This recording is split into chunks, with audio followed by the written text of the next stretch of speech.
Hi, Dr. Ericka Craft Mizuta here. So here's the longer video where we are talking about the docu-series You Are What You Eat. So this was a four-part series. It was a study that was done at Stanford by Christopher Gardner, who is actually a nutritionist and one of the heads of their department there for nutritional studies at Stanford here in Palo Alto, California. So there's a lot of things I want to address about this study. So it's interesting because they got 22 sets of twins, and then basically what they did was the twins decided that they would roll in the study, and one of them, they knew that one was going to eat an omnivore diet, which is a meat diet with carbs, regular diet, and then the other one was going to be vegan. Now, a lot of the people in the study didn't want to be vegan, and you can see that throughout the movie, which is totally fine, but they told me, they said, hey, we want you to commit to this program. So what's going to happen is that you guys are going to draw a card. It's going to tell you which one is going to be vegan, which one's going to be omnivore. And the first 4 weeks of the study, they were sent prepackaged meals that they were to, warm up and eat. And then the last 4 weeks of the study, they were supposed to be cooking on their own. Now, this whole time they had a trainer that they were working out with too, because part of this study was, they were looking at what's going to happen, to things like visceral body fat, blood sugar, cholesterol, weight, if a person goes on a vegan diet. So they took a lot of blood test parameters. They did DEXA scans, which is where you put a person, in a scanner. It scans their body, measures their body fat. So they got a lot of good data, in the beginning to compare it to at the end. So here is the part that I did not like about the study. If you have not seen it, spoiler alert, sorry, I'm going to ruin it. But a lot of my patients didn't necessarily pick up on this anyway when they showed the results.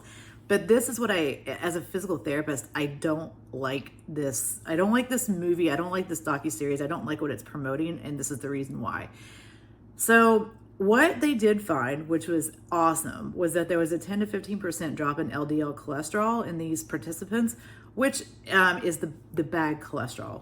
That's a good thing. We know that LDL cholesterol, high levels of that, are leading to heart disease, heart attack, stroke, and that's, what 1 in 4 Americans dies of is going to be heart-related issues.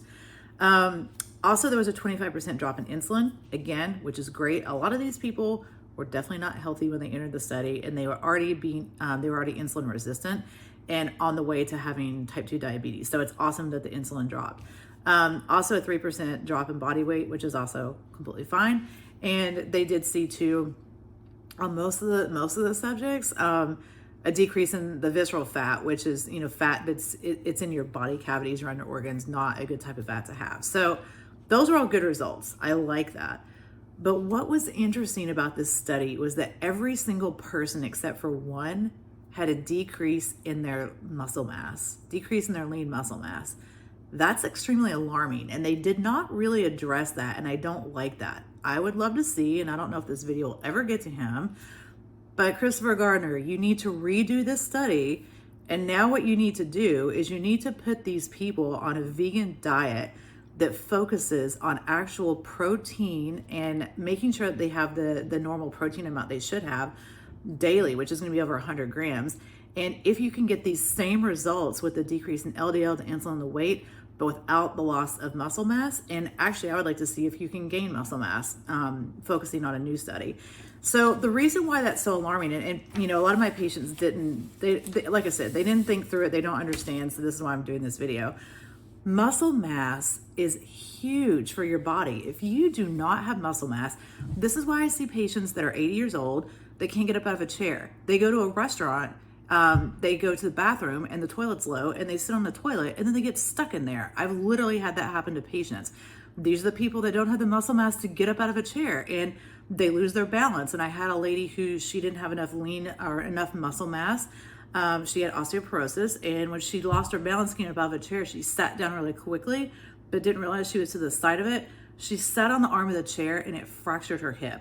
I can't tell you how many patients I have seen that have, had life-altering hip fractures. They've fallen and they've never been able to fully rehab themselves and get back to walking ever normally because they had so much decrease in muscle mass. And what you need to know is that just in general, between the ages of 20 and 80, a person loses 35 to 40% of their muscle mass.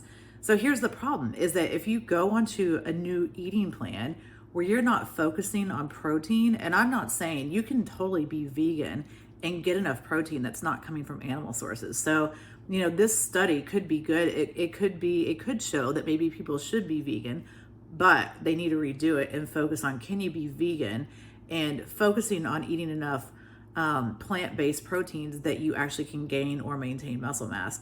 So the one guy in the movie that gained some muscle mass, I don't know, it's confusing because they show his dad, who was a professional bodybuilder that did competitions. And so I don't know if that particular participant, they also kind of alluded to the fact that he liked to work out. He was in the medical field. He was studying to be a nurse. They alluded to the fact that they had told him to eat more food. And so I don't know if they had told him to eat more proteins, vegan-based proteins. And if some of that was genetic too, because some people have good genetics where they can put on muscle mass pretty easily. So like I said, I would love to see that study repeated, but just, keep in mind the caveat of this movie.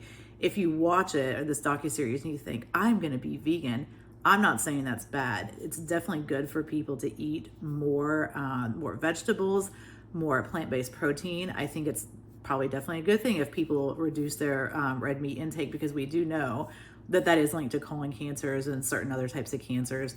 But I think that what you need to do if you're going to go on a vegan eating plan is it needs to be supervised by a medical professional who is experienced in that and who is making sure that you are eating enough good proteins, and that you're also trying to build muscle mass at the same time and you're working out.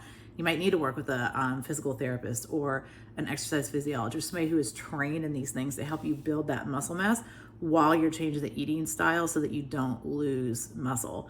But just so you know, last year, and this is CDC statistics, in 2023, 36 million falls in older Americans, and that's anybody classified over the age of 65. 36 million falls. A lot of those falls are due to muscle mass problems, because when you have decreased muscle mass, you're not as strong, your balance is not as good. There were 32,000 deaths because of that. There were 3 million emergency department visits that had catastrophic results from the fall, which is meaning like head injuries, hip fractures, spinal fractures. It's a huge problem in the United States. So if you watch this docuseries and you decide you want to become vegan, you have to make sure you're eating enough protein.